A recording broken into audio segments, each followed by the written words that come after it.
They've been closer together. So we met during the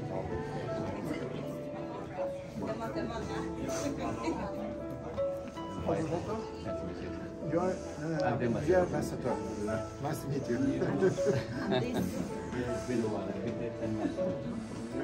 This is our call from Team Talks. So thank you for the invitation.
You are using sweet, right? Or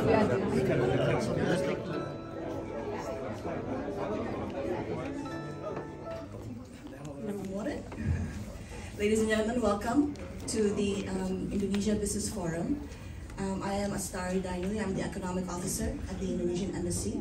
Very pleased to be here with all of you, and we're very pleased also to welcome you to our forum this morning. We are going to have one presentation from the Deputy Governor of the Central Bank of Indonesia, and she will speak about the economic outlook in Indonesia, especially in light of the post-elections that we recently had. And then we will have a panel discussion we'll have a panel discussion that will represent the views of the Norwegian government on the economic outlook of Indonesia, and then we'll also listen to a practitioner in the business and trade field from one of our Indonesian diaspora here in Norway. And then we'll have lunch, and we hope that you will stay with us for lunch, and we can continue the discussion and the networking afterwards. We have some friends here that came all the way from Indonesia, in addition to Ibu Deputy Governor. We also have some friends from the Indonesian Chamber of Commerce. So if you have any questions or anything with regards to trade or investment in Indonesia, we hope that you would have the opportunity to have a conversation with them over lunchtime or throughout the event this morning. Without further ado, I would now like to welcome the Indonesian Ambassador to the Kingdom of Norway, Ambassador Tugu Faizansyah, to give his welcoming remarks. Pronounce your name correctly. From the Norwegian Ministry of Foreign Affairs, Ibu, we are still waiting, Ibu Emi, but Mr. Martin Jorgensen is here. From Scania, friends from Indonesian Norway Society, Pak Arswendi, I see Pak Arswendi here. Ibu Atika and Pak Arne, members of the Indonesian and Norwegian business community, distinguished guests, ladies and gentlemen, good morning, a very good morning to all of you. I'm pleased to welcome you all to the Indonesian Business Forum. It is indeed a pleasure to see so many new faces among familiar ones. I'm approaching 10 months of my assignment in Norway, and I'm always keen to meet new friends and make new friends and of course build network. At this forum today, we will have an opportunity to expand networking among Indonesian and Norwegian business community and also to explore more opportunities. Indonesia just recently concluded its democratic elections. President-elect Prabowo Subianto and Vice President-elect Gibran Rakabuming Raka received the highest mandate from the Indonesian people, around 57% popular vote out of 204 million voters. Hardly imagine compared to close to 5 million, more 5 million Norwegians. So it's a big turnout of voters. In October 2024, Indonesia will have a new government and new national members of parliaments. As always, during the transition period, there are a lot of queries on Indonesians' outlook post-elections, and in particular, whether there will be any dynamics around Indonesia's economic climate, whether there will be more opportunities or some challenges. I'm pleased to mention that from the very onset, President-elect Prabowo has pledged to continue the economic policies of outgoing President Joko Widodo, such as on infrastructure development and in investment promotion. This has been a consistent theme throughout the election. I'm also pleased to mention that throughout the transition process, President Joko Widodo has involved President-elect Prabowo in various investment-related activities, including the recent visit of CEO of Microsoft and Apple. And just last week, we have the visit of Mr. Elon Musk. However, as we know, the global situation today plays a strong role in increasing political and economic uncertainties. The continuous conflict here close to Norway in Ukraine and the Middle East has somewhat contributed to volatility in commodity prices, and also a lot of questions raised at the global level. Fortunately, we have gathered a group of speakers who will provide their respective thoughts.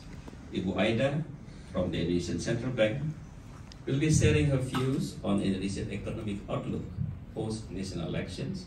Then we will hear from Pak Fred concerning the Norwegian government perspective on the current and future economic cooperation between our two countries. Of course, any discussion on economic and business matter will not be complete without insight from the business community. Therefore, we have among us Ibu Amy Jorgensen and her son Martin, representing both the Indonesian diaspora community and the Norwegian business community. Their company, Scanesia, plays an important role, not only in strengthening business relations between our two countries, but also in ensuring that we can continuously have access to excellent Indonesian products in Norway. In between the sessions, if you need a caffeine kick, please try a sample of single origin coffee from Gaya, Sumatra, a very famous one. And the company is hoping to venture into Norway's bustling coffee market. I should stop my opening remark here, and I really hope that you will stay with us until the end of the program and continue the opportunity to networking on. Hopefully, out of these activities, we will have a flourishing economic relation between our two sides. I thank you. Selamat pagi untuk rekan-rekan sekalian.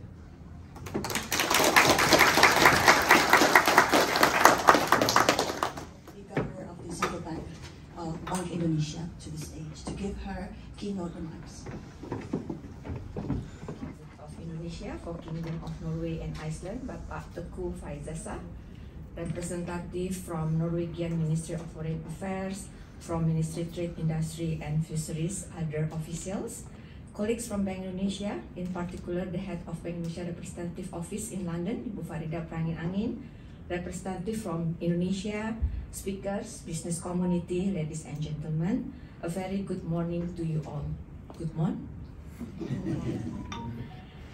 It is an honor for me to be here today for the business meeting between Indonesia and Norway. And this is the event for a better future, because everybody in here is seeking for opportunity, better opportunity between Indonesia and Norway, because we are facing global geopolitical dynamic that we're experiencing today. So this will be helping also contribute to a better world. And it is why Bank Indonesia is proud to be part of this event.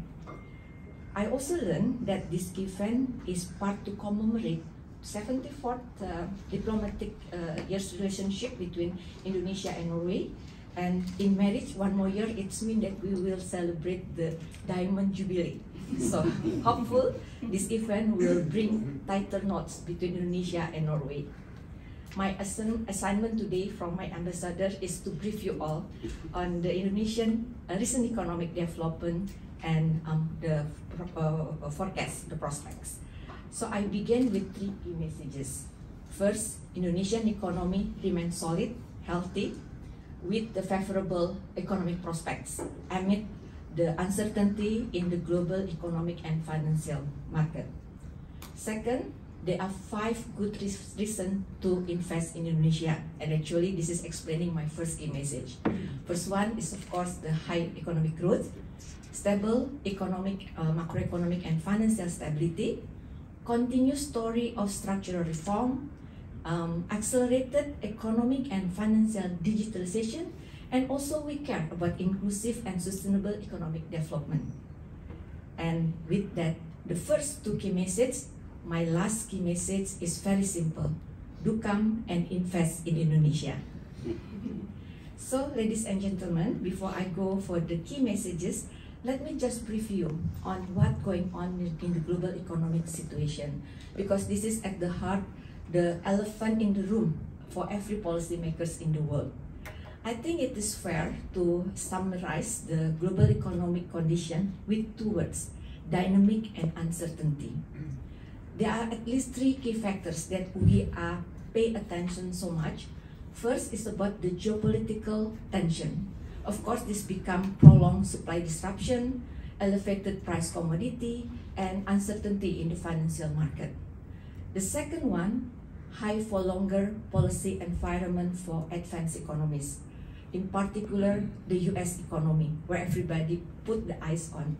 The speculation on where would be the direction of the US dollar as well as the yield of the government bond.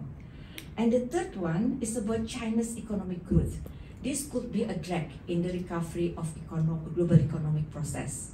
Where we are now, I think our observation, the global economic recovery momentum is there, but we're not out of the wood yet because of the 3 factors that I've mentioned earlier. And the second one, inflation is in declining trend, but it's still high. So that is why the third condition that we are facing right now, the US dollar appreciation is still the trend with the fluctuation, and as well as the Fed fund cut rate now it's become the probability at the end of the year, but at most it's only 1 time. So but that's actually the focus of the financial market condition. The next question, where Indonesia with all the hectic in the global economic condition? 3 words for Indonesia: solid economic growth, good prospects, and good investment opportunity. So I begin with the first the first reason why one should invest in Indonesia. We are one of the highest economy with the high economic growth. After the COVID-19, the economic recovery momentum is there. Since 2022, we're able to grow by more than 5% level. 5% level, ladies and gentlemen. 2022, 5.3%, 2023, 5.0, 4.7 to 5.5%, and 4.8 to 5.6% respectively. Where is the growth coming from? It's coming more from the domestic demand, which is consumption and investment, meaning opportunity for invest. And also, we also have a good revenue coming from the exports, but of course it's in declining trend because of the weakening in our global trading partner. If you ask me, what sector should we invest in Indonesia? In every sector, because Indonesia is a homing with the 279 million population, abundant natural resources, and always work on the investment climate. That's the first reason. The second reason, even with that high economic growth, we are still be able to maintain the stability in macroeconomic and financial sector. First one, in inflation. 2022 is bad year for everybody in the world because of the hike of the price commodity. But after that, we are able to maintain our inflation within its target. In 2023, it's 2.6%. Our target 3 plus minus 1%. 2024, 2025, our target is 2.5 plus minus 1%. And the last inflation figure was 3% in April. For the rupiah exchange rate, this is important for people to do the investment. Of course, because of the US dollar, this is commitment of Bank Indonesia to always put the stability in the inflation and also in the exchange rate. If you're asking about the fiscal condition, we have the State Act which capping the fiscal deficit cannot be more than 3% of GDP. So we are more prudent compared to other countries. And is this will be accompanied with the good financial system stability? The answer is yes, because our target for the bank lending is continue to improve. Our target for 24 is 10 to 12%, 2025 11 to 13%. The last figure was 13%. The capital adequacy ratio of the banking also huge, more than 25%, and without no significant problem in the non-performing loan. The third reason is about the growth story. And maybe this is linkage to what era. Indonesia has aspiration. We would like to join the high-income country in 2045. Because of that, we need to work on our potential output. We need to work on our inclusivity so as the GDP per capita will be reaching the high-income growth. So the government policy agenda is do the structural reform, and we keep doing that. I just would like to share with you in this opportunity is the downstreaming natural resources in nickel, and this is, I think, also has a lot of relationship with the Norway. In 5 years, the nickel downstreaming program has been able to increase the nickel derivative products export from 3 billion in 2017 to 29 billion in 2022. And if we talk about the component of that downstreaming, which is ore nickel to become ferronickel, it's even increased more than 10 times. The total is almost 10 times, but the ferronickel increasing more than 10 times. And we would like to work more to make sure the downstreaming of the nickel to become the lithium battery and EV. And like the ambassador said, the new elected president, Pak Prabowo, also have the same agenda. So this is showing the continuation on how we do the structural reform. The fourth reason why one should invest in Indonesia, Indonesia is a home of accelerated economic and financial digitalization. I just talked with the participant this morning, and it says about the huge potential of Indonesia. It's true. This is using 2022 survey. So right now we have 70% of population in productive age. The fourth largest internet user in the world, which is 79%. And if we talk about the millennial, 79% of them having increasing income and digitalization of economic and financial transaction. We want to make sure the transaction in economy to be fast, easy, affordable, secure, and reliable. So that's what we want. And we push so much about the retail payment activities.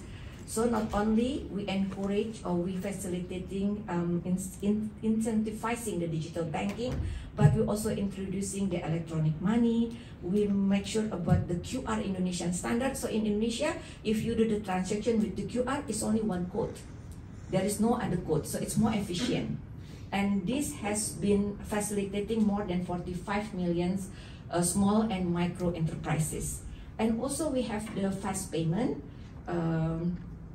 which is, we call it the BI Fast. This is available 24 hours a day and 7 days a week with the very affordable fee. And if you see all the graphs showing the increasing trend of the transaction. And the last reason why you should invest in Indonesia, because we care about inclusive and green economy as well. Yes, we are still in the very learning stage of learning curve, but we have the willingness to learn more, to do more, and even our leader already commit to the low carbon development as a global initiative, and we also facilitating, encouraging the small and micro enterprises, public at large, to do the same as well. To wrap up this session, I would like to share with you what is the key secret why Indonesia can offer 5 good reasons to invest in Indonesia. The national mantra is synergy. because like I've mentioned before, we have this aspiration to want to become the high-income country. So the president, the national leader, already instruct every ministries and relevant institution to work on that direction. I give you one example. This is in the financial system stability. We have financial system committee, consists of 4 institutions. Ministry of Finance, this is the left-hand side, Bank Indonesia, and then the FSA, Financial Services Agency, as well as Deposit Guarantee Agency. We meet every, very frequent. For the technical level, every month. For the principal level, is every quarter. And in that meeting, we want to make sure the monetary stability and the financial system stability intact. Not only that, it needs to able to support the economic growth. So that's how we do the synergy, hand in hand together. In Bank Indonesia, we not only exercising the synergy, what we also add with 2 other key strategy, which is consistency and innovation. Consistent to be always deliver our mandate, which is the macroeconomic and financial stability in every policy initiative that we do, but also innovative because we are living in a very challenging world. So we have to be innovative. We cannot just do by the textbook thinking, but also need to understand what is the situation out there. And this morning I just get one input from the gentleman there, IBAN. That's something that we also would like to see. And in order to deploy that in Bank Indonesia, we do what we call policy mix. There are 3 core policies in Bank Indonesia. One is of course the monetary policy, that is the central bank mandate, but we also have the macroprudential policy and payment system policy, adding with a supporting policy, we call it. It consists financial market deepening, the inclusive and the green initiative as well. So what is actually the policy mix doing? It says that we deploy all our instruments, but with different goal. Because you can only achieve one goal with one instrument. You cannot achieve many goals with one instrument. So we deploy, we mix it. For monetary policy, has to be pro-stability because we are facing the uncertainty and dynamic global economy. But for other policy, it's for pro-growth. That is why Bank Indonesia be able to maintain the macroeconomic and financial stability, but at the same time, we can also supporting the government in order to make sure the economic growth. And then the next slide will be, so what is in there? What is left for Indonesia and Norway? This slide actually showing we already have trade linkage. But as you see in this number, we have the homework to make the linkage bigger, yeah? Because if we look at the very bottom of the graph, that shows actually Norway export to Indonesia only at the amount in 2023, $248 million. But how much Indonesia import from the world? $213 billion. So, ladies and gentlemen, there's your opportunity there, yeah? And the next slide actually showing about the linkage of our investment. Of course, Norway, which is invest more in Indonesia right now. Maybe the next time Indonesia will invest to Norway. But if you see in here also the yellow graph, it's very timid number, $18.5 million from Norway. And if we see the sector is also confined to only several, which is chemical and pharmaceutical industry, and a few in the real estate as well as trade and repair. So again, ladies and gentlemen, the opportunity for us to improve the relationship between Indonesia and Norway. Lastly, as my key message saying, do come and invest in Indonesia. This slide actually showing Indonesia has what we call Investor Relation Unit. It has a website, my colleague later on and embassy can share with you about our, we call it IRU, but maybe in English IRU maybe, yeah, the pronunciation, Investor Relation Unit. This is the national website. It has the recent economic development and as well as update you on the new policy being taken by many ministries, and this also serves as the inquiry. So if you have any inquiry, you can always post in that, and our official will take care about your inquiry. But not only in the national level, we also have what we call regional investor relation unit. Indonesia has 50 provinces, and in the big provinces we have what we call the regional investor relation unit.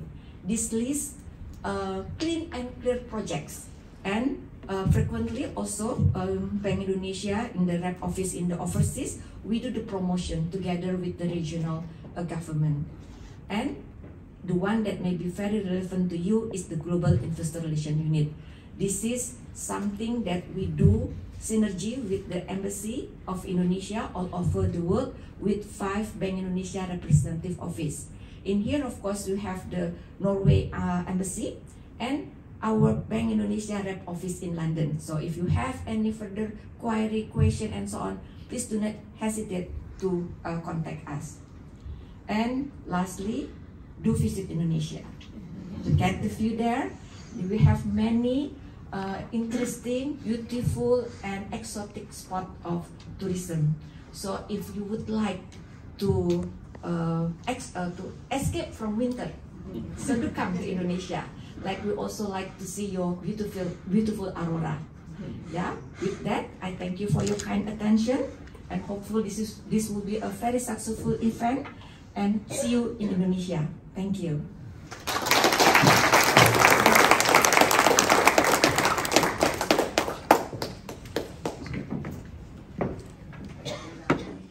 For that presentation, and we hope you don't mind, Ibu. I'm sure we have a lot of questions from the audience, but perhaps we can do that after during the panel discussion, Ibu. So now, ladies and gentlemen, I would now like to invite our panelists who will discuss about from the Norwegian perspective, Norwegian government's perspective, as well as from the business community's perspective. I'd now like to invite Mr. Fredrik Abdulmerguid from the Norwegian Ministry of Foreign Affairs, and then Mr. Martin Jorgensen from Scandinasia, and also Ibu Emi. If you can just join us here on the stage. And we'll just have a conversation style presentation, one after the other, and then we'll just have a Q&A. And if anyone from the audience would like to jump in and ask questions, please feel free to do so.